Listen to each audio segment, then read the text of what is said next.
Anthony Asquith. Lovely to see you. 2016. Boom! It's great to have you back, and thank you for tuning into this particular blog. Top tips for dealing with difficult people in your life.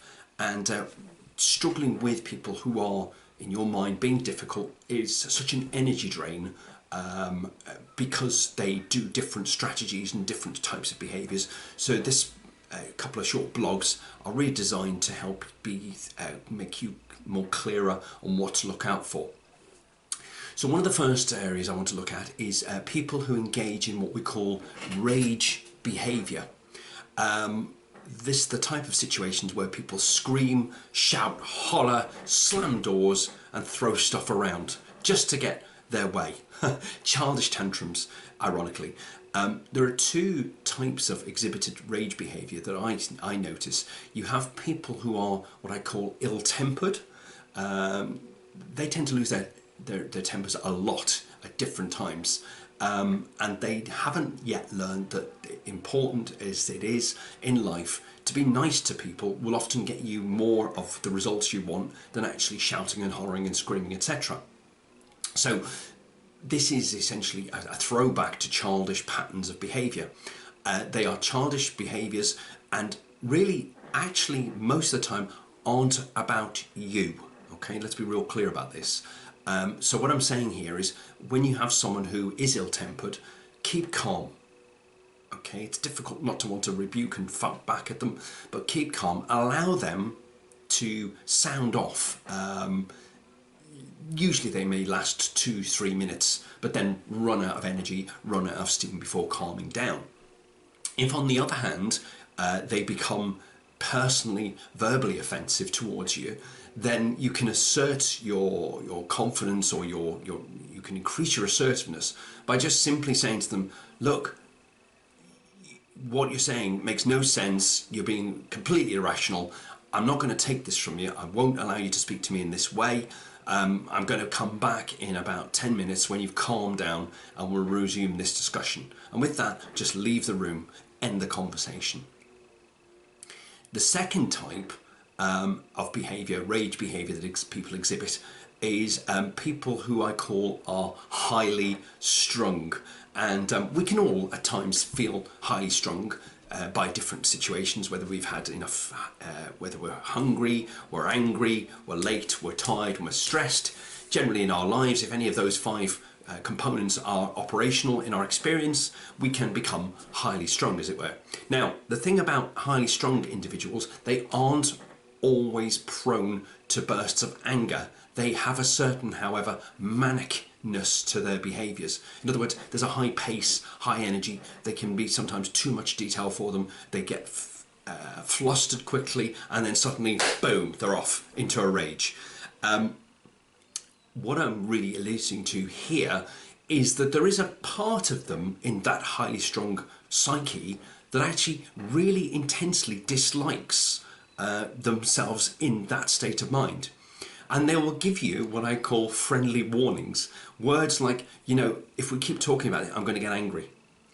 This is making me angry. This is upsetting me now. Even before they've actually got upset, it's a good indicator that these people are highly strung and are actually likely to blow. Now, the point here is, where you can find time to speak to them in the calmness of their mind, the calmness of their world, it's very useful to approach them and make it clear to them exactly how their behaviour affects you, perhaps other people that you work alongside, how their behaviour impacts on the team if you work in a team. Reason I mention this is because, as I said, their response is often a more than generous, almost remorseful apology. Like I said, they don't like what they do, are aware of it, but haven't maybe yet learned to control it, usually because there's too much stressy stuff going on in their background. One good tip about this is perhaps to ask them, is there a word that you or I could use that will allow us to stop in the middle of discussions or in the middle of a situation and just take a break? Me and my wife used to use the word blackbird years ago. as the danger signal. And usually that would work really well because we both stop what we were doing, and either I or she would pay attention to ourselves, to each other rather, and that allowed us the opportunity not to go off on one. Married 19 years, so we're not doing too badly at it. So that's really something you might want to think about.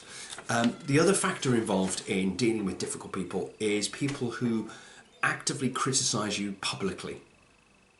They're probably, in my experience, ghastly individuals, generally speaking, or at least that's how I feel about them. But criticism, whether you feel it's positive or negative, is ideally and properly done in a private environment between the people involved, and should be delivered in a perhaps factual way as opposed to in a judgmental, damning indictment of a person's behaviours. So you really need to, as I say, stick to the facts. So you might say, I noticed today that you didn't hand me that report on time, as we'd agreed, for my department, and that you'd also come back from lunch around 25 minutes later than you said you were going to. What's going on? Now that is factual criticisms. Alternatively, if you said the same statement, I noticed today you didn't arrive back from time on lunch and you didn't hand that report in. What's the matter with you? You're stupid or something? Some people, in the height of their responses, particularly can be problematical. So when people are able to criticise you in public, there's some things that really are going on in their behaviours. The first thing to do, if they do criticise you publicly, is to lower your voice tone. Make direct eye contact. Take a breath. Slow your speech rate down. Particularly useful with women is to slow voice tone, lower the voice tone, slow your speech down. At a limbic level, the reptilian mind recognizes this as authority. Okay, so you don't actually have to do like any form of getting angry. You can just stay in control. Make direct eye contact.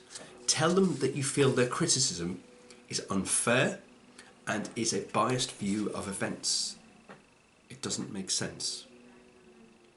If, of course, they have reasonable grounds to make criticism, then by all means acknowledge that there are mistakes that have been made. We all make them, and nobody's free of errors in their lives. If that's the case, explain that you understand the criticism and it is reasonable. Ask them, for example, to outline ways in which you think, or they think, you can improve your behaviours.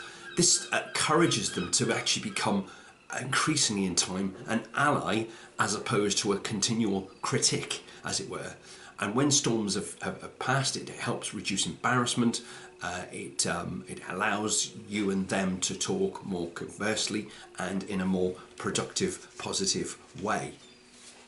The other thing I find interesting with people who are extremely difficult, and you'll all know these people, is individuals who resort to sarcasm that's designed to belittle you, to hurt you. It's commonly used often in front of others, so it's different. It's a silly sly joke. It's a side backstabbing comment, something of that nature, that's come out, that's uttered by another person. What this really boils down to is the other person's ego. The ego within the other person is weak, frankly. And in order to not focus on that, they will be outwardly critical and make jokes, sarcastic remarks about others to deflect attention from themselves and their own thinking about the way they think. Now, what you notice when it's done, sarcasm is done publicly in front of other people, is the other people laugh about it. This is what I term the guffaw effect. If you walk up to a stranger and you come within a few feet of them unexpectedly, one of the first things they kind of do is go, like that. They go, little smile.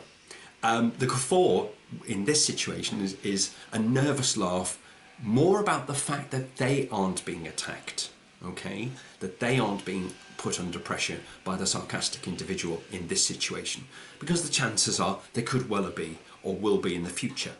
So the guffaw effect is more about the effect that they're not laughing at you, but in relief that they're not the ones under fire. So top tip, don't react.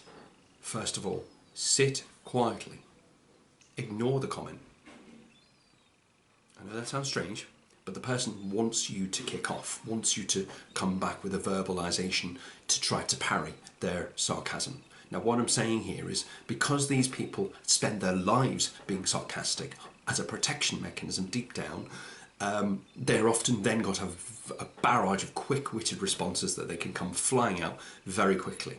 If, however, you favour a more go ahead type approach to dealing with sarcasm, again, you may simply say, you know, I believe that was a sarcastic remark.